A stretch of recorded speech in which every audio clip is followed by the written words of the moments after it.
Bonsoir les flambeaux. Nous venons du Sud, mon épouse et moi, et nous sommes très heureux de vous rencontrer. Il me semble que j'ai raté le premier rendez-vous de l'année dernière, mais grâce à Dieu, nous pouvons être avec vous ce soir et c'est un véritable plaisir. Je veux remercier vos responsables pour leur invitation et je considère cela comme un honneur de pouvoir partager avec vous la parole de Dieu. J'ai lu quelque part cette histoire d'un couple d'Américains qui nourrissait un rêve, c'est d'aller en Israël et de visiter le beau pays d'Israël. Ce n'étaient pas des croyants, ce n'étaient pas des chrétiens. Ils ne fréquentaient aucune église, aucune communauté. Ils étaient juste impressionnés par l'histoire de la nation d'Israël, sa renaissance en 1948, tous les progrès technologiques qu'elle avait connus depuis sa renaissance. Et donc, ils étaient fascinés par le pays et voulaient absolument le visiter, mais ils n'en avaient pas eu la possibilité pour des raisons financières. Et puis un jour, le mari a eu une promotion professionnelle avec une augmentation conséquente de son salaire, ce qui leur a permis d'élever leur niveau de vie, mais surtout, de mettre un peu d'argent de côté pour se rendre en Israël. Il n'a rien dit à sa femme, en secret. Il a préparé le voyage, il a mis de l'argent de côté et ensuite il a tout prévu, tout préparé, il a acheté le billet. Et puis est venu le jour où il voulait faire l'annonce à son épouse. Il rentre du travail en fin de journée. Au moment où il arrive chez lui, sa femme est en train de finaliser la préparation du repas dans la cuisine. Il est tout excité.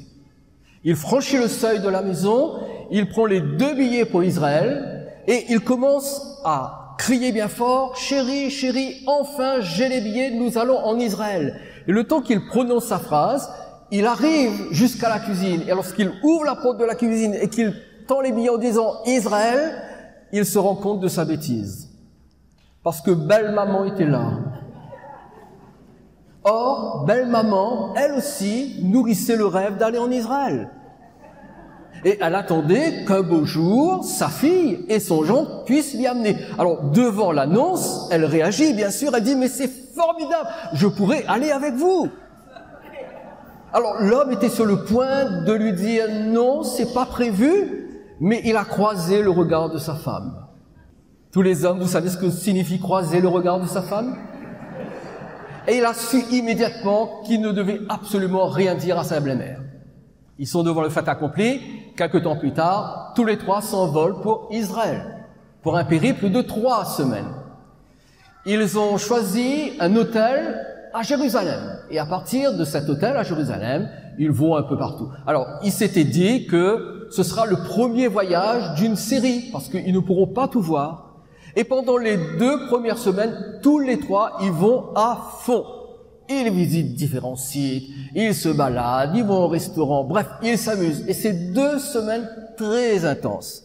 Arrive la 3e semaine, qui est aussi la semaine de fin de séjour.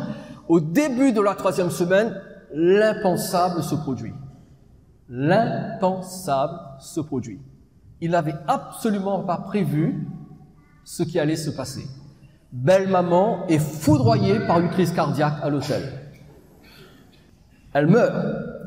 Elle arrête de respirer. Ben oui, elle est vraiment morte.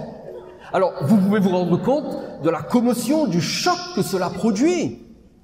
Mais il faut bien s'occuper des démarches. Pendant que madame se repose à l'hôtel, en pleurs, monsieur s'en va dans les bureaux pour faire des démarches, pour rapatrier sa défunte belle-mère. Et là, il est accueilli par un homme très gentil, qui le met devant le fait accompli. Écoutez, monsieur, pour rapatrier le corps de votre belle-mère jusqu'aux États-Unis, il vous en coûtera $1200. Alors il dit, quand même, c'est pas donné, $1200, bon, ben... Et là, le monsieur qui le reçoit lui dit, écoutez, il y aurait une alternative, mais avant de vous la proposer, j'ai besoin de savoir quelque chose. Comment avez-vous trouvé votre séjour en Israël? Alors il dit, mais c'est formidable, de toute façon, avec ma femme, nous avons décidé de revenir plusieurs fois. Et l'homme lui dit, eh bien écoutez, c'est exactement ce que je voulais entendre, parce que voilà l'alternative. Plutôt que de ramener votre défunte belle-mère aux États-Unis, enterrer là, ici, à Jérusalem. Nous avons des cimetières à étages. Il y a suffisamment de place pour tout le monde, et cela ne vous coûtera que $300. Alors il dit quand même, $300, mais c'est super intéressant. 1200, 300, mais alors, mais c'est magnifique. Et puis son visage s'assombrit. Il réfléchit, et il dit alors, non. Ah non, c'est pas possible. Écoutez, moi je ne suis pas croyant, mais je sais qu'il y a 2000 ans, Jésus-Christ de Nazareth a été crucifié, ici, vous l'avez enterré, et 3 jours après, il est ressuscité. Je ne peux pas prendre ce risque avec ma belle-mère. Je préfère la ramener aux États-Unis, je sais que là-bas, elle ne va pas ressusciter. C'était un non-croyant. Mais il était au bénéfice, je ne sais pas si on peut appeler ça le bénéfice. En tout cas, il a été impacté par la résurrection de Jésus. Ce soir, ma question pour vous est toute simple. Quel est l'impact de la résurrection de Jésus dans notre vie, à vous et à moi? Je voudrais vous parler ce soir de ce sujet extrêmement important, vivre dans la réalité de la résurrection. Vivre dans la réalité de la résurrection. Je vais lire quelques versets des Écritures. Vous pourrez les suivre avec moi et je ferai quelques commentaires. Nous allons commencer par un texte qui se trouve dans 1 Corinthiens chapitre 15, qui est le chapitre de la résurrection. C'est dans ce chapitre que Saint Paul parle de la résurrection. Et regardez ce qu'il écrit du verset 1er au verset 4.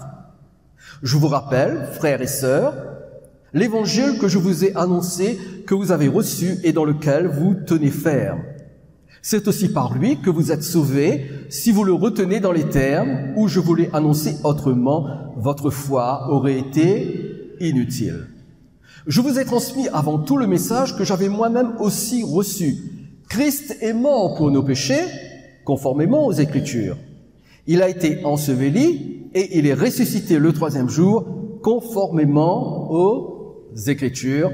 Amen. Notons ici que l'évangile qui sauve se compose de 3 vérités. Première vérité, Christ est mort. Deuxième vérité, il a été enseveli, enterré.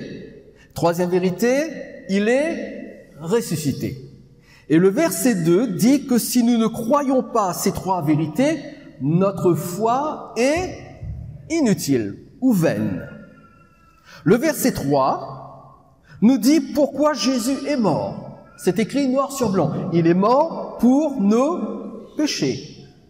Cela signifie qu'il s'est sacrifié pour porter nos péchés en son corps sur la croix, afin de payer le prix de notre rédemption en vue de notre salut. Le début du verset 4 précise qu'il a été enseveli. On pourrait se demander pourquoi l'apôtre Paul tient-il à préciser que Jésus a été enseveli? Pour une raison toute simple que je vais partager avec vous. À l'époque, il y avait ce qu'on appelle des hérésies qui commençaient à apparaître. Qu'est-ce qu'une hérésie? Une hérésie consiste à prendre une vérité et à la pervertir, à la corrompre. Et il y avait une hérésie à cette époque qu'on appelait le docétisme. Docétisme qui prétendait que Jésus n'avait pas un vrai corps humain et qu'il n'avait pas été réellement crucifié, que tout ça c'était une illusion. Alors l'apôtre Paul précise qu'il a été enseveli pour prouver que Jésus était un vrai être humain, que sa mort était une réelle mort physique, donc parce qu'il est vraiment mort avec son corps physique, il a été enseveli. Toujours au verset 4, nous découvrons que Jésus fut ressuscité. Alors, vous savez que dans la Bible, différentes personnes ont été ressuscitées, que ce soit dans l'Ancien Testament ou dans le Nouveau Testament. Pensez seulement à Lazare, ou au fils de la veuve de Naïn, ou à la fille de Jairus, et aussi dans l'Ancien Testament. Mais il y a une différence entre la résurrection de tous ces individus et la résurrection de Jésus. Parce que voyez-vous, quand Jésus a été ressuscité, il n'est pas simplement revenu d'entre les morts comme Lazare, qui plus tard est remort, enfin c'est pas très bien, hein, qui plus tard est mort de nouveau. Et c'était la même chose pour la fille de Jairus. Ils ont été ressuscités par Jésus, mais un peu plus tard, ils sont morts. Alors que Jésus, lorsqu'il est ressuscité de façon définitive pour ne plus jamais mourir. Il y a un verset que je n'ai pas noté, mais je vous donne la référence, notez-la et lisez chez vous. Hébreux chapitre 7, verset 16, déclare que depuis sa résurrection, Jésus possède une vie impérissable. Une vie impérissable. Qu'est-ce que ça veut dire? Eh bien, ça veut dire que Jésus n'a plus jamais été sujet à la faiblesse. Il n'a plus jamais été sujet à la fatigue. Quand vous lisez l'Évangile, vous découvrez que parfois Jésus, avec des journées bien remplies, était fatigué. Il n'a plus jamais été sujet au vieillissement. Alors certains me diront, comment Jésus a vieilli? Ben oui, entre le moment où il est né et le moment où il est mort, il a vieilli. Mais après sa résurrection, il n'a plus jamais été sujet au vieillissement parce qu'il possédait un corps glorifié, un corps de résurrection. Mais si notre texte nous dit pourquoi Christ est mort, nous l'avons vu tout à l'heure, il est mort pour nos péchés, il ne nous dit pas pourquoi il est ressuscité. Il nous dit juste qu'il est mort pour nos péchés, qu'il a été enseveli, qu'il est ressuscité, mais nulle part dans ce texte, il ne dit pourquoi Jésus est ressuscité. Toutefois, ailleurs dans les Saintes Écritures, nous apprenons que la résurrection de Jésus nous apporte 3 grâces majeures que j'aimerais rapidement vous présenter. La première grâce que nous apporte la résurrection de Jésus est la suivante. L'assurance que sa mort rend notre pardon possible. Mes chers amis, dans quelque temps, nous allons fêter Pâques. Et dans la pensée chrétienne, Pâques, c'est non seulement le souvenir de la mort de Jésus à la croix, mais c'est aussi la célébration de sa résurrection. Aussi, lorsque vous fêterez Pâques dans quelques semaines, rappelez-vous toujours de cette glorieuse vérité. Jésus est ressuscité, et en ressuscitant, il a rendu votre pardon possible. Romains chapitre 4, verset 25, l'apôtre Paul dit, lui, en parlant de Jésus, qui a été donné à cause de nos fautes et qui est ressuscité à cause de notre justification. Ici, Paul parle de nouveau de la mort de Jésus. Il a été donné. Lorsque la Bible dit que Jésus a été donné, cela signifie que Jésus est mort. C'est comme lorsque l'apôtre Jean dit dans son évangile, « Dieu a tant aimé le monde qu'il a donné son Fils unique. » Ça veut dire que non seulement il a fait naître sur terre, mais surtout il l'a donné à la croix. Donc, ici Paul parle à nouveau de la mort et de la résurrection de Jésus, tout en précisant à chaque fois la raison pour laquelle les deux événements ont eu lieu. Et cette raison est introduite par l'expression « à cause de ». À cause de. Tout d'abord, Jésus est mort pour une raison bien précise, à cause de nos fautes.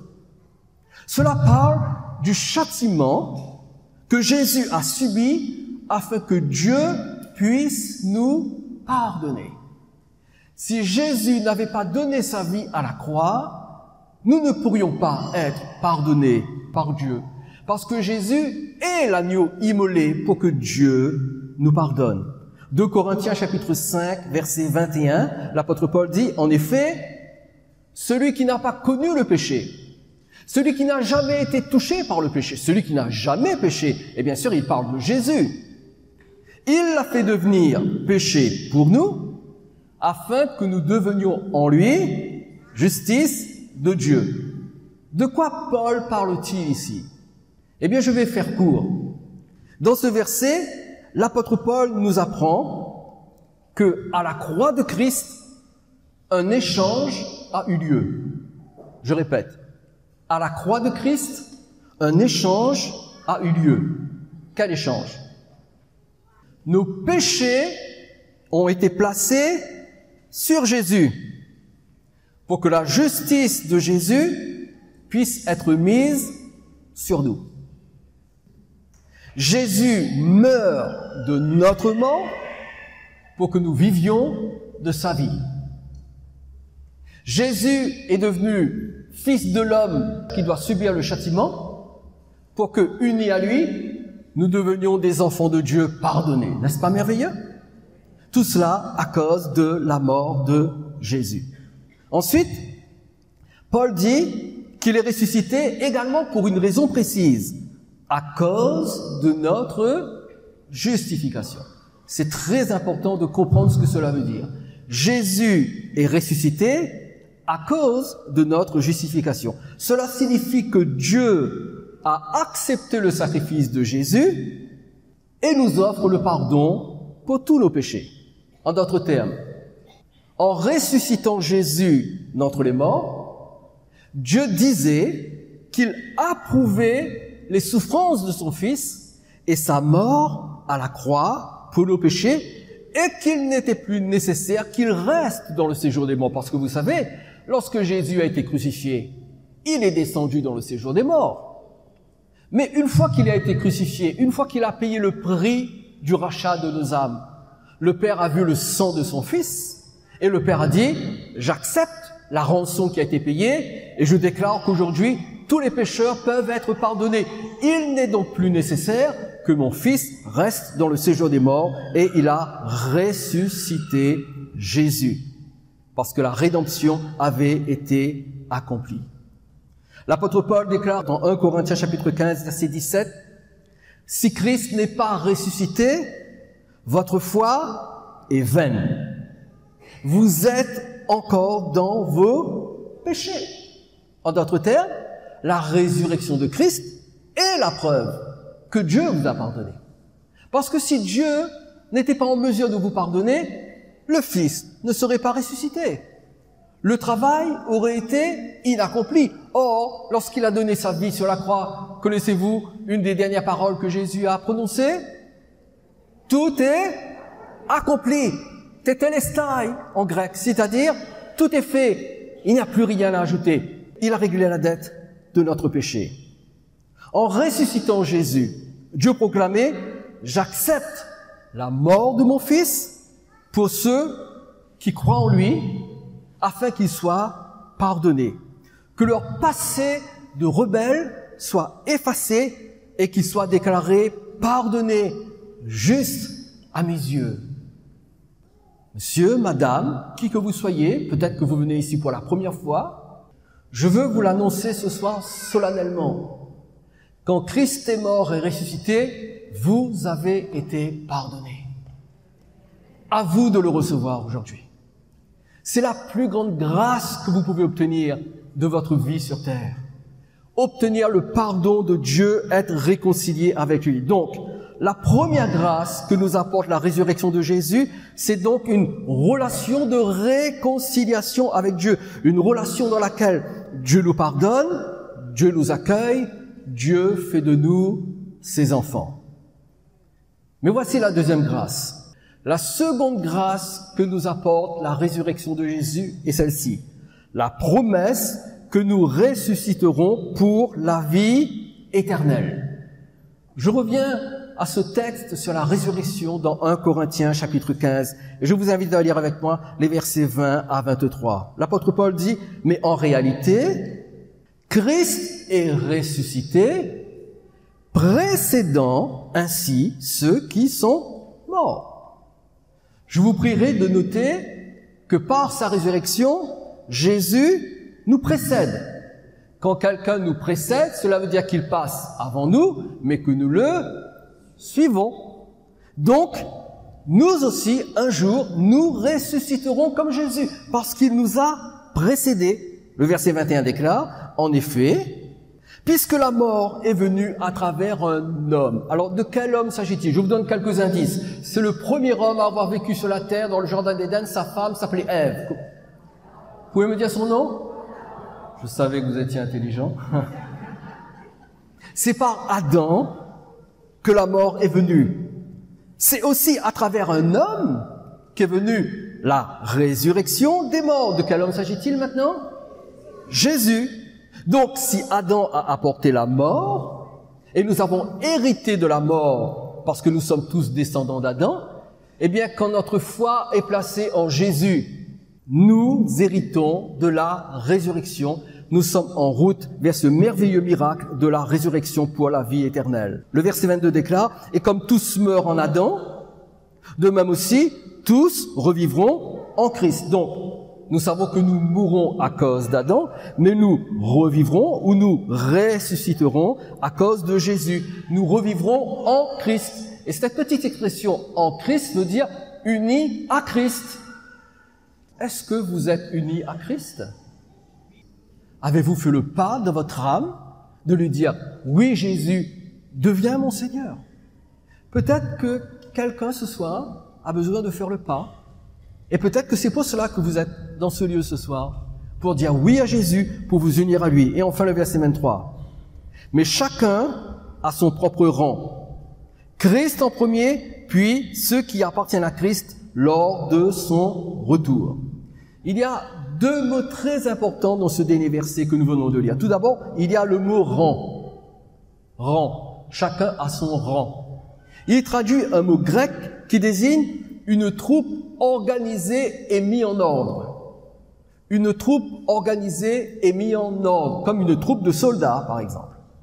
Cela signifie que Dieu a prévu de ressusciter un groupe d'individus. Et j'espère que vous et moi, nous ferons partie de ce groupe. Cependant, il procède par ordre. Le premier à ressusciter pour l'éternité, c'est Jésus.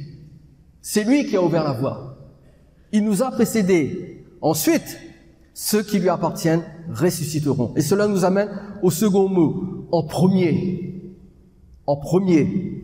Il traduit un mot grec qui désigne la première récolte de fruits. C'est étrange comme mot, vous ne trouvez pas?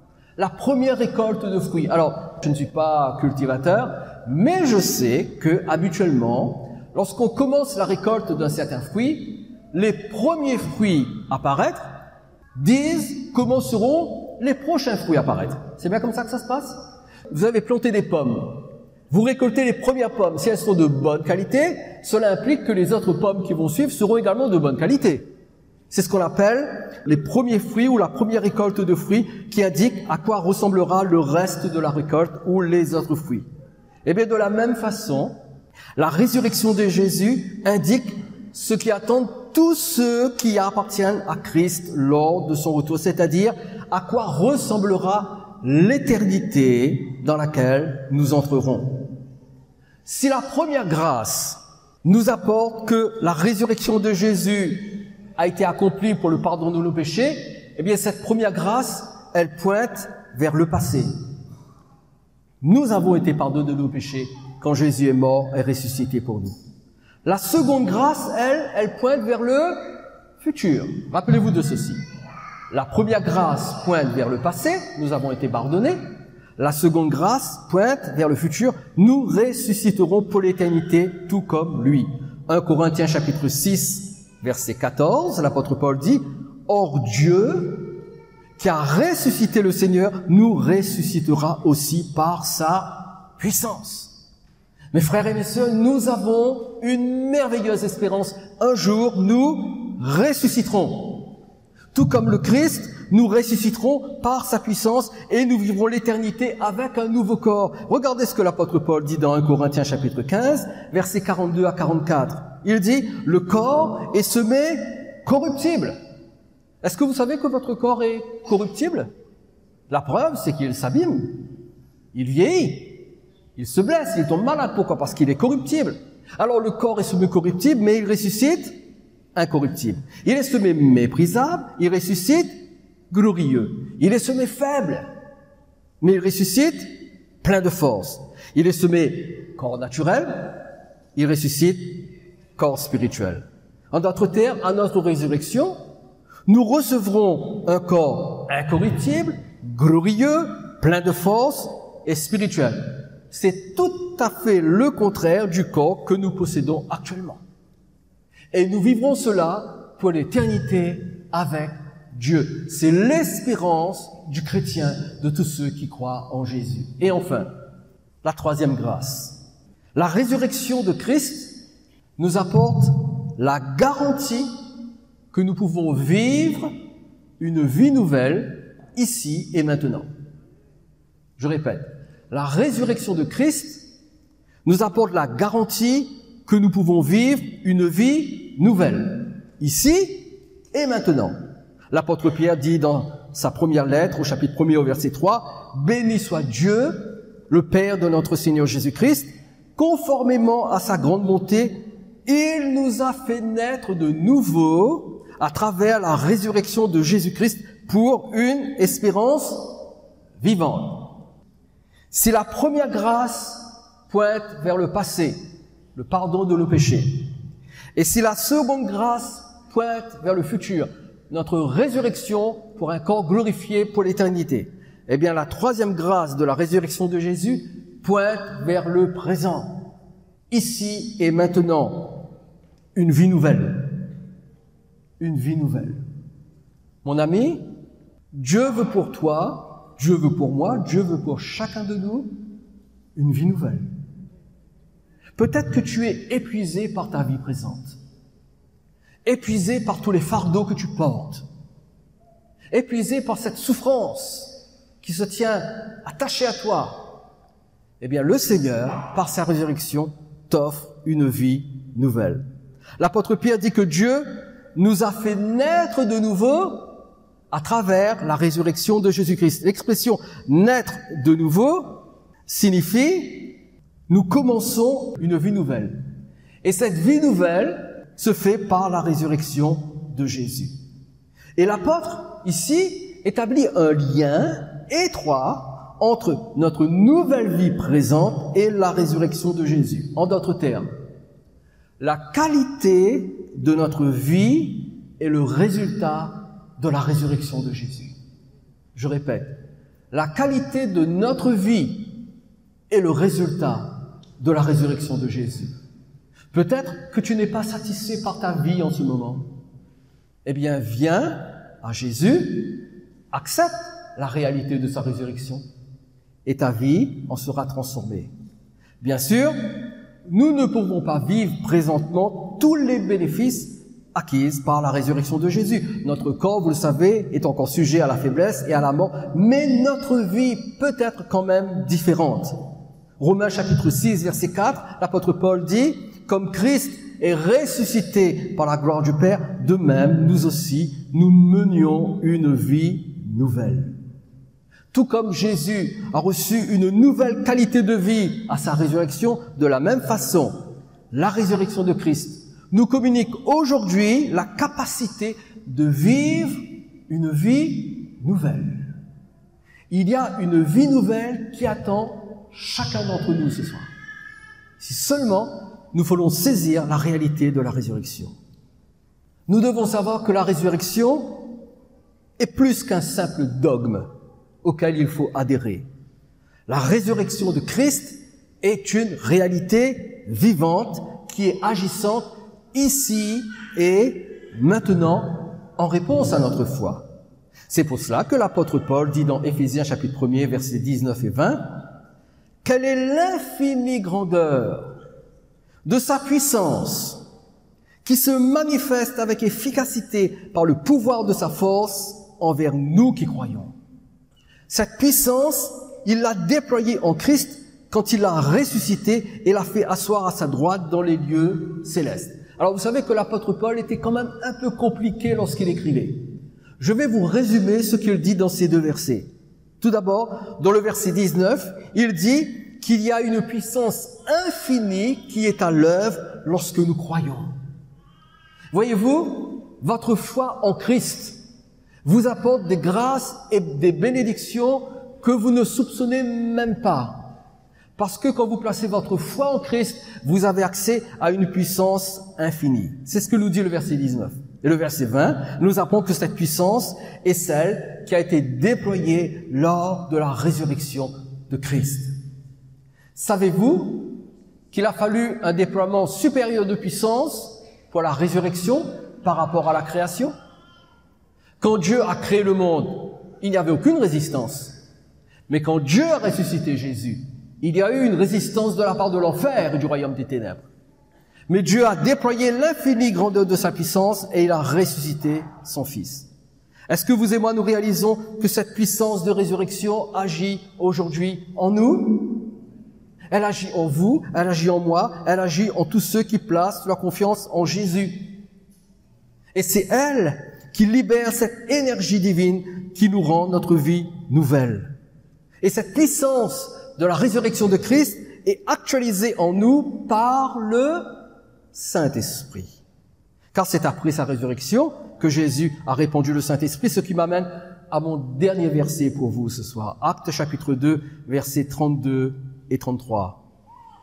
L'apôtre Pierre prêche le jour de la Pentecôte et il dit « C'est ce Jésus que Dieu a ressuscité, nous en sommes tous témoins. Élevé à la droite de Dieu, il a reçu du Père le Saint-Esprit qui avait été promis. Et il l'a déversé, comme vous le voyez et l'entendez. » Christ est ressuscité. Il a reçu le Saint-Esprit. Ensuite, il l'a déversé sur l'Église. Pourquoi? Pour que nous soyons capables de vivre dans la réalité de la résurrection. Vous n'êtes pas sans secours. Vous n'êtes pas sans espérance. Vous avez à portée de votre foi, de votre confiance en Dieu, vous avez accès à l'infinie grandeur de sa puissance manifestée lors de la résurrection de Jésus. Voulez-vous de cette puissance de résurrection dans votre vie? La voulez-vous ce soir même? Voulez-vous que cette puissance agisse dans votre âme, dans votre famille, dans votre vie tout entière, dans votre corps? C'est possible si seulement vous dites oui à Jésus. Glorieux Jésus, tu es l'agneau de Dieu. Tu as donné ta vie à la croix, mais tu es ressuscité. Tu es ressuscité et tu nous donnes l'assurance que par ta mort, le pardon nous est maintenant accessible. Tu es ressuscité pour nous montrer que nous aussi un jour nous ressusciterons. Mais tu es ressuscité pour que aujourd'hui, ici et maintenant, nous puissions vivre une vie nouvelle. Je te prie maintenant, pour ceux qui sont venus dans ce lieu ce soir, pour que tu actualises la réalité de la résurrection dans leur vie. Que tu manifestes la puissance de résurrection dans leur âme, dans leur corps, dans tous les domaines de leur vie où ils ont besoin de cette puissance infinie. Seigneur, tu ne nous as pas laissés sans secours. Tu ne nous as pas livrés à nous-mêmes, à nos propres forces, mais tu es venu jusqu'à nous par le Saint-Esprit. Et ce soir, nous croyons que tu peux faire à nouveau ce miracle, nous toucher par la puissance du Saint-Esprit.